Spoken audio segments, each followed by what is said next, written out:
El gobierno interino de Bolivia anunció que rompe relaciones con Venezuela. La canciller en funciones, Karen Longaric, aseguró que pedirán a los diplomáticos que representan al gobierno de Nicolás Maduro que abandonen el país.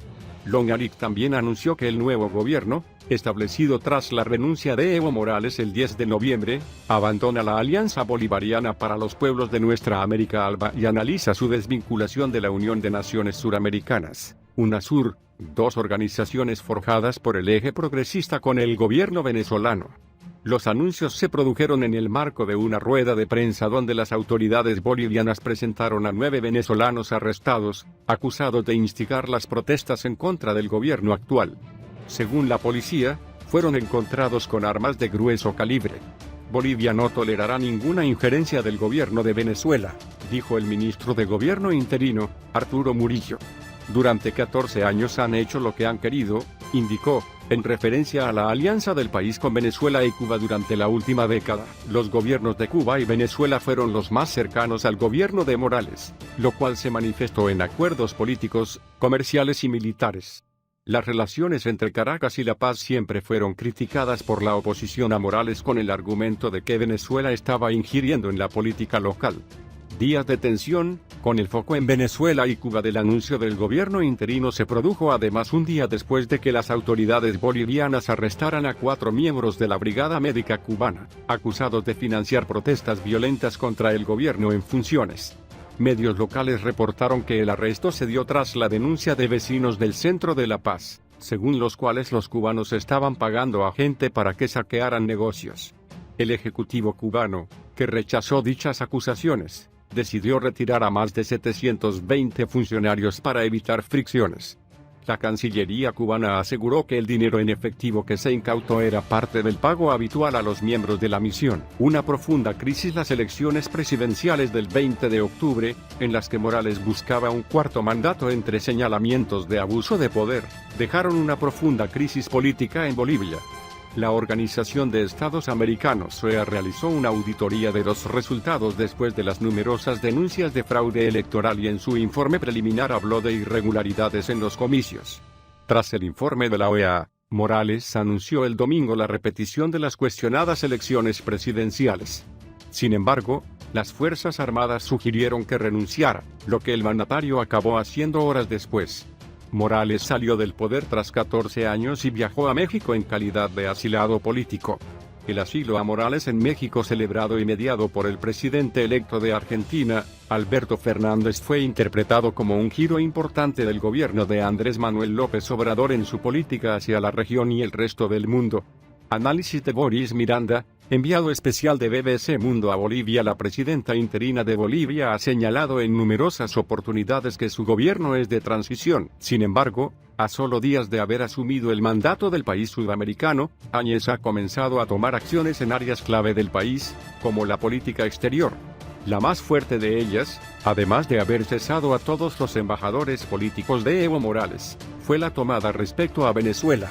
Decisiones tan trascendentales como romper con uno de los principales aliados políticos del país durante casi 14 años provocan en más de uno la duda respecto a la legitimidad de estas acciones hechas por un gobierno cuya principal misión es llamar a nuevas elecciones en el menor tiempo posible. En entrevista con la BBC, Áñez insistió cada vez que pudo que su gobierno goza de toda la legalidad y autoridad para cambiar el rumbo que Bolivia llevaba durante la administración Morales. No obstante, también es posible que esta serie de acciones que el Ejecutivo de Transición anuncia a toda velocidad queden en la nada en el corto o mediano plazo, cuando un nuevo presidente llegue al poder en el país. Cambio de línea hacia Caracas. Durante el último año, decenas de países de América Latina y el mundo reconocieron al líder opositor Juan Guaidó como presidente de Venezuela y rompieron relaciones con el gobierno de Nicolás Maduro, considerando que su victoria en las elecciones de 2018 fue fraudulenta. Bajo el mandato de Morales, Bolivia era uno de los pocos países que no solo mantenía las relaciones bilaterales con Maduro, sino que lo apoyaba en las diferentes instancias multilaterales en las que el político venezolano es acusado de violar el orden democrático. En calidad de lo que la oposición venezolana considera como su presidente, Juan Guaidó reconoció a Áñez como presidenta de Bolivia. El líder opositor llamó a sus seguidores a las calles este sábado. Guaidó espera que los sucesos en Bolivia sirvan de aliciente para sus seguidores tras meses de ausencia de protestas en Venezuela. Necesitamos evidenciar ante el mundo que Maduro es una amenaza de seguridad y que la única salida es militar. Además, debemos hacer concesiones económicas a los aliados. ¿Y tú qué propones? Esta pesada pregunta se la han hecho a todo el que de forma racional se encuentre insatisfecho, frustrado y molesto por el hecho de que tras 20 años, debamos continuar arrastrados a los caprichos de un grupo de tiranos socialistas que ha destruido nuestro país. ¿Y tú qué propones? Puede considerarse para muchos una ofensa, pues no todos los ciudadanos tienen la responsabilidad de responder o ubicar una manera de salir de la tiranía, sin que eso les quite el derecho a protestar contra una oposición que cuenta con individuos que han sido señalados de compartir negocios sucios con la tiranía, y que además han salido a pedir diálogos cada vez que Maduro y Cabello están a punto de abandonar el barco. Sin embargo, un buen grupo de ciudadanos sí hemos propuesto salidas a la desgracia. Miles de venezolanos hemos propuesto formas para salir de los criminales que ocupan Miraflores, pero la dirigencia opositora no ha escuchado, o no ha querido escuchar, lo cual no deja de ser sospechoso. Ya la tiranía ha demostrado una y otra vez, durante más de 2 décadas, que no dejarán el poder por las buenas. De hecho, lo repiten casi a diario, por lo que pensar o proponer nuevas elecciones raya en el colaboracionismo absoluto. No obstante, a pesar de que a diario se escribe al respecto, siempre aparece el que quiere hacerse pasar por incauto, o deliberadamente no quiere ver la realidad para preguntarte, ¿y tú qué propones? Pues bien, este conciso artículo es para explicar lo que propongo, no solo yo, sino cientos de ciudadanos venezolanos que hemos pedido darle prioridad al TIAR y a la necesidad de invocar una cooperación militar. Por favor, siéntase libre de compartir este corto escrito cada vez que alguien le diga, ¿y tú qué propones? Por el simple hecho de mostrar su frustración al ver que el chavismo sigue dominando nuestras vidas tras 20 años. Meses atrás escribí que Guaidó nada tenía que hacer en Venezuela, que nada logra en Caracas agitando marchas y diciendo que Maduro está derrotado y aislado, comenzando por el simple hecho de que esto es falso y solo es un discurso populista. Desde hace tiempo que Juan Guaidó debió haber partido al exilio, preferiblemente a Estados Unidos, a negociar directamente con los aliados la liberación del país. Ahora bien, es cierto, Trump ha mostrado los últimos meses poca determinación para intervenir Venezuela. Esto se debe en gran parte al fiasco del 30 de abril y la desconfianza que surge en la coalición opositora actual que le vendió a los Estados Unidos la idea de que con la sola presión, Maduro desertaría. Esto no ocurrió y marcó uno de los principales fracasos en política exterior de Trump. Tras esto, Estados Unidos ha mantenido respaldo al gobierno interino, y deben hacerlo, pues Maduro es uno de sus principales enemigos, pero esto no quiere decir que el respaldo sea unánime hacia la figura de Juan Guaidó. El respaldo es a la presidencia de la Asamblea Nacional, que hoy recae en Guaidó, pero mañana podría ser otro.